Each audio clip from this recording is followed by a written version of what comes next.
Imagine your computer is like a very busy chef in a kitchen, and it's cooking different recipes programs all at once. Now, there are two sneaky problems that were discovered: Spectre and Meltdown. Picture the chef as your computer's brain, and it's very clever. Spectre is like someone peeking through the kitchen window and trying to see what the chef is cooking. Even though the chef is doing a good job cooking different things separately, Spectre tries to spy and see what's happening in the kitchen. It's a bit like trying to read a secret recipe.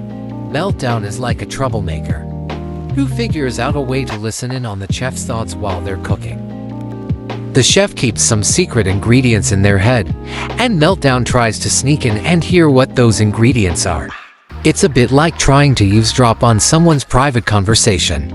In computer terms, Spectre and Meltdown are ways that clever bad guys might try to sneak a peek at what your computer is doing, even when it's supposed to keep things private.